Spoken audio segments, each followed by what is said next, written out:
Are you too lazy to read all 636 pages Counted them myself. of J.K. Rowling's Harry Potter and the Goblet of Fire?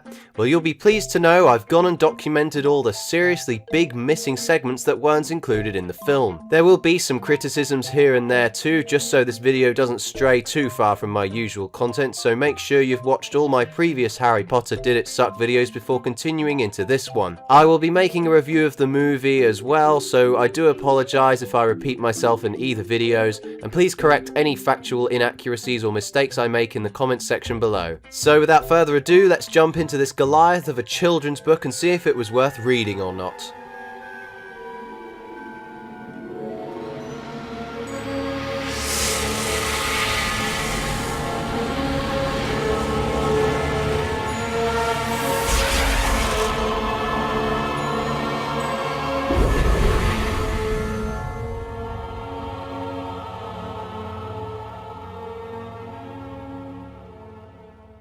The book opens inside the Riddle House, a derelict building the villagers of Little Hangleton don't dare go near. So we are immediately out of any form of comfort zone. We don't begin with Harry at the Dursleys. Frank Bryce, the gardener, is still being paid to keep the gardens in shape by an unknown entity, presumably Voldemort. In 1943, Tom Riddle and his family were murdered by the Avada Kedavra curse, despite we know Tom Riddle is Lord Voldemort and this can't possibly be entirely true. Frank is blamed for the murders, but the town's police find no evidence and release him, living out the next 50 years gardening the empty mansion where children taunt him and burgle the house. We then reach the point where the film begins, and Frank even gets invited into the room with Voldemort and they talk to each other before Voldemort's chair is turned around and he kills him. This allows the reader to gain more context and sympathy for Frank than we get in the film. Unfortunately, the book then goes on to describe everything that has happened in the previous 3 installments. We're on the 4th book now, for God's sake.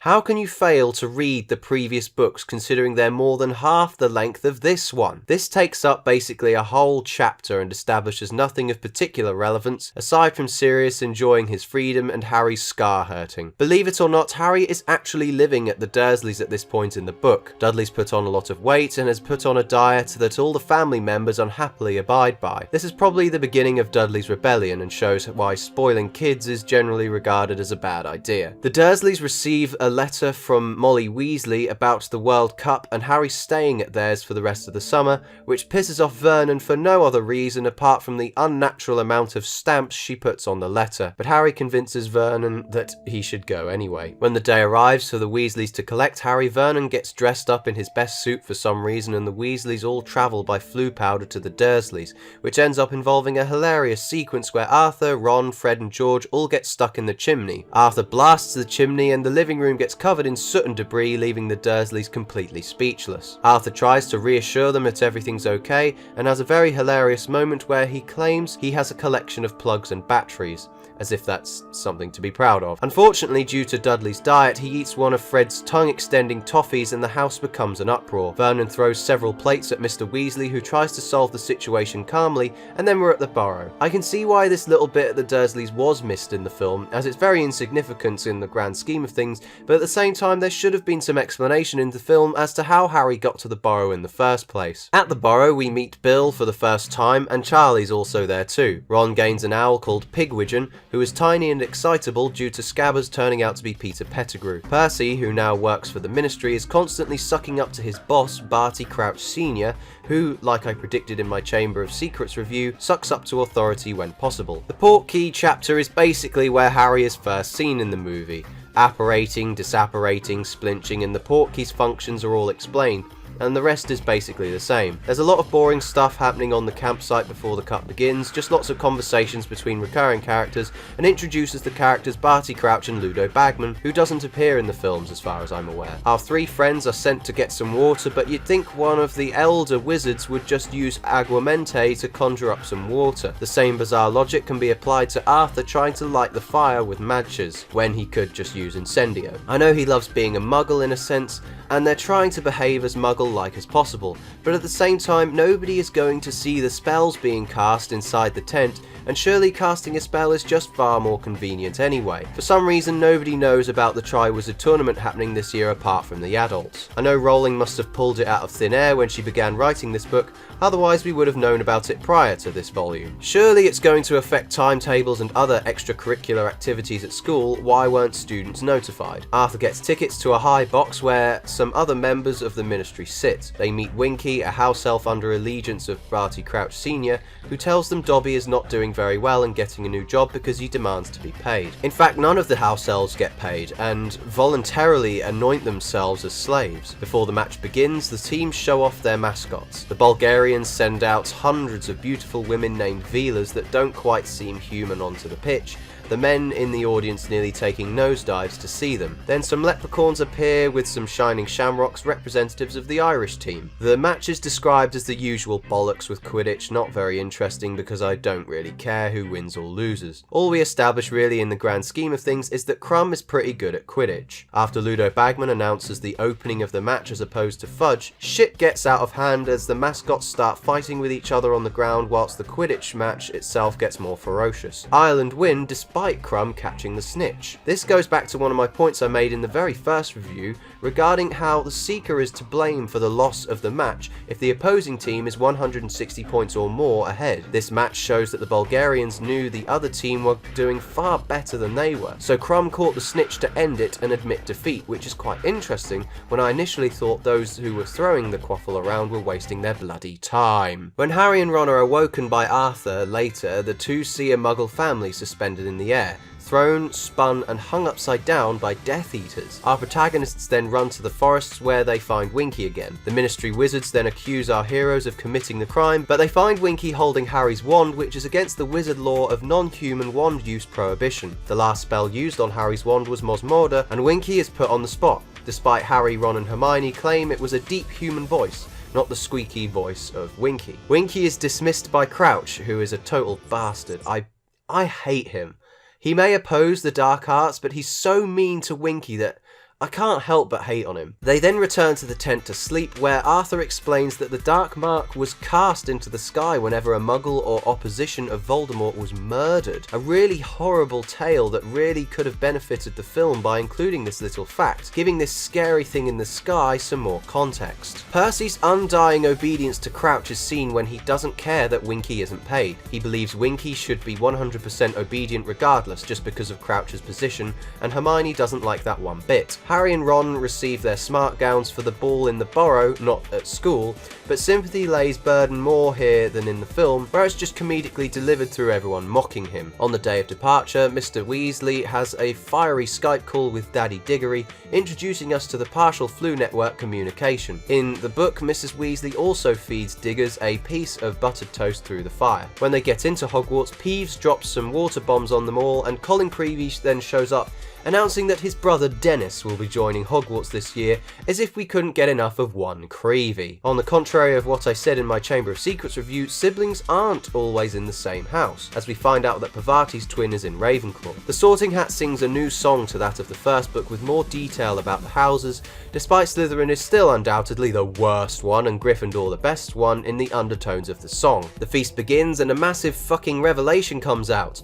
The food is made by house elves, hundreds of them, in kitchens that we see underground later. No pay, no leave, nothing. Unfortunately at this point we didn't really know how submissive these creatures are, so until we learn more about their race I won't comment on their slavery much until I've gathered more information. I can however state that they voluntarily go into servitude, but it does seem the cultural norm for these creatures to obey and be enslaved. Mad-Eye enters through the front doors instead of the back, who has a mane of grey hair instead of blonde. Upon introduction, only Dumbledore and Hagrid clap. Everybody else is too terrified. Dumbledore is very jokey about the Triwizard Tournament instead of deadly serious in the film. However, it has not taken place in over a century because of the death toll. The Goblet of Fire ceremony thing doesn't take place until a month later either, unlike in the film where it's all squeezed into their first few days at school. Lessons actually take place in the book aside from the dark arts ones, and the first selection of magical creatures lessons are on blast-ended scroots, and in herbology, bubo tubers are being used on the school students' acne. The lessons are constantly reminding us of what happened in previous Harry Potter installments, making them very dull to read. Divination is always a fun one though, as it still takes the piss out of religious education. During Defense Against the Dark Arts, instead of being a dick to Ron, Moody smiles and recognizes him.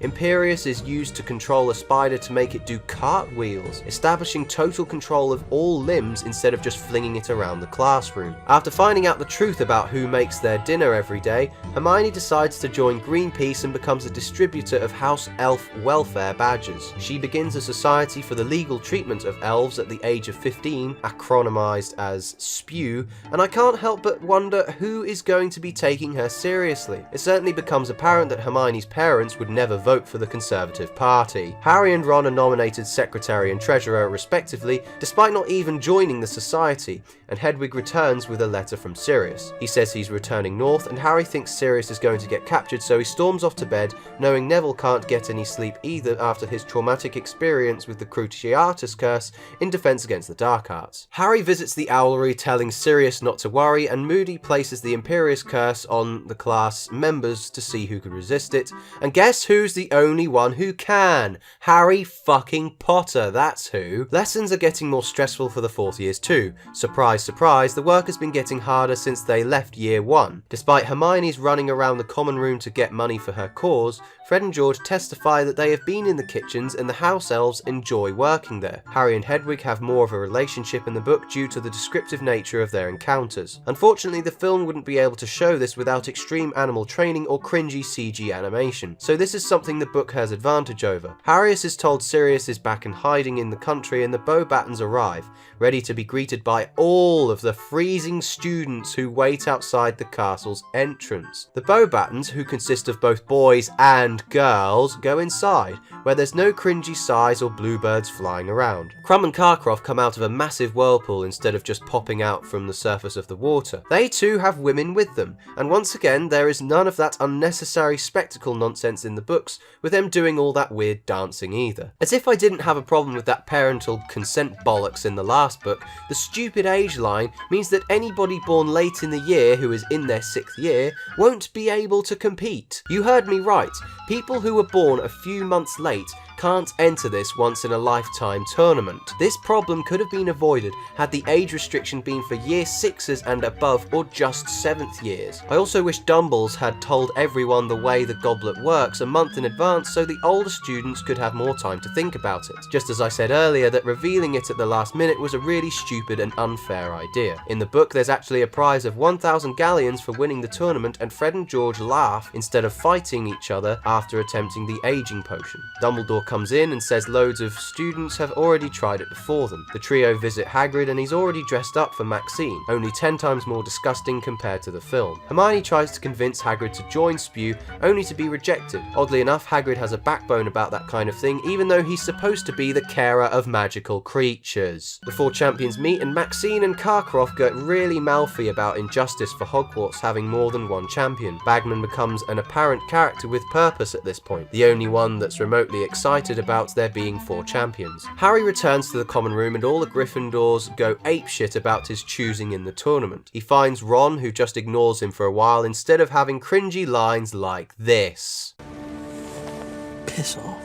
Harry has a lovely meeting with Hermione by the lake, where she explains Ron is just jealous and has had to compete with all his older brothers, which is sad, but Harry keeps being a grumpy teenager by not even bothering to just consult all this tension with Ron at all. Sirius is certainly playing a bigger part in the book too. Letters pass to and fro about the tournament, and then they meet at the fireplace. During classes, Harry gets shit from everyone. All the other houses hate him. He's doing crap in class, and we have an awesomely written moment outside Potions where Harry and Malfoy blast spells at each other after the Potter Stinks badges come out. One of the spells hits Hermione and her teeth grow larger than usual. Snape then comes along, sends Goyle to the hospital wing, and Hermione gets a simple "I see no difference," in reference to her teeth being rather large anyway. What a horrible man. This is the sort of revenge the characters were reaping after the incident in the Shrieking Shack, I suppose. The champions have their wands weighed and checked by Ollivander. This part wasn't very interesting unless you love reading into certain characters' wand materials,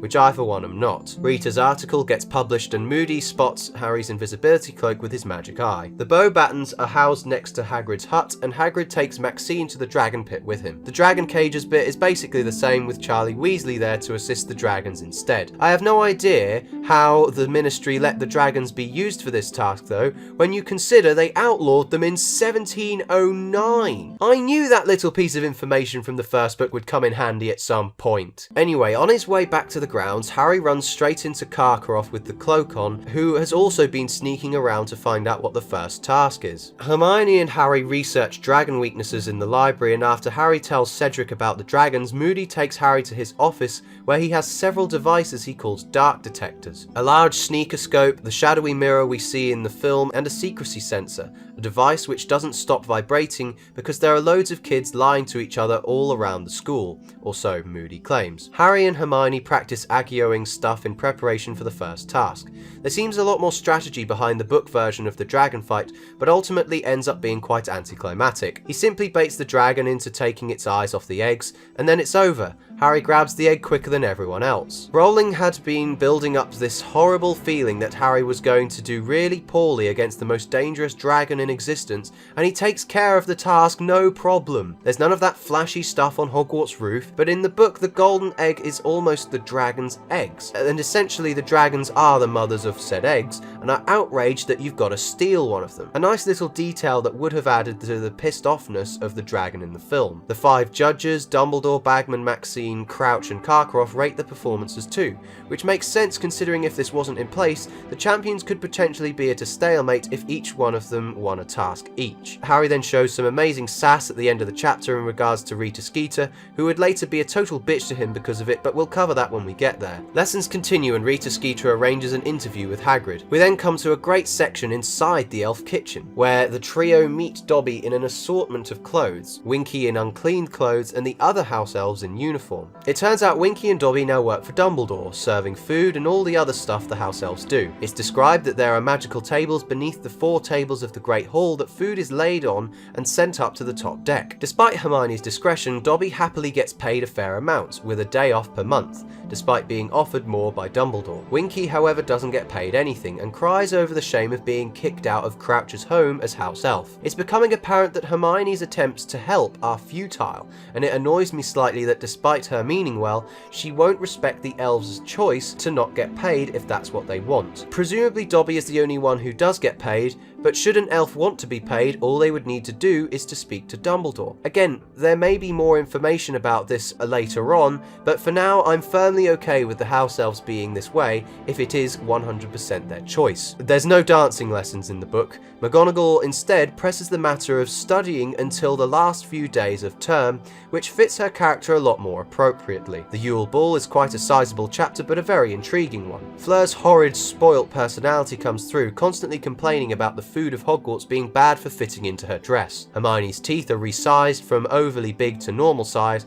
as opposed to the wishes of her parents to get braces. Dobby visits Harry on Christmas morning, and for some reason all the other boys in the dorm, bar Ron, don't question the fact a house elf is talking to Harry and exchanging presents. Hermione wears a blue dress instead of pink. The hall has a table set for champions and separate ones for everyone else. Percy is sat at the table in Crouch's absence, saying he's unwell. Upon the tables are menus on top of golden plates. The characters read aloud what they want and the golden plates appear with the food. Crumb is heard talking to Hermione and seems a lot nicer than the tough persona we've seen throughout the book so far. Karkaroff explains his intent of keeping all of the secrets, including the location of Durmstrang School, withheld from the rest of the world, whereas Dumbledore insists that not all of the secrets of Hogwarts have been found, such as a room he found filled with chamber pots he came across one night and hasn't found it since. There's no dance like a hippogriff bullshit, just descriptions of the types of music being played. Moody dances with Mrs. Sinistra, the astronomy teacher, instead of looking like an alcoholic like he does in the film. Hermione and Ron's debate of Crumb is a lot more heated in the book. Hermione spots Crumb in the library several times just sitting and reading, when really he was just trying to pluck up the courage to say hello to Hermione, which is really quite sweet. It gives him character, and that he might be a bit softer than his appearance would have everyone believe. We have a heart-wrenching moment with Hagrid and Maxine on a bench. Hagrid spills his heart out about his mother, who who was a giant, leaving him at 3, and him being able to pick up his dad at the age of 6. How his dad impregnated a giant, I don't know, but his dad died just after Hagrid started school, which is really fucking sad. The worst part is that Maxine outright refuses to talk about her heritage, leaving Hagrid alone and crying on the bench. Ron then explains to Harry that there are no giants left in Britain, because most just like to kill for fun. The Aurors killed the rest off or were exiled to other European countries, and Hermione just simply goes to bed. No. Where have you been? Never mind, off to bed, both of you. As if Harry has done something wrong, and she doesn't cry either whatsoever. Thank fucking God! Winky is dismissed. They then return to rumbly tumbly. In herbology, bubotubers are used in school acne. The school has acne.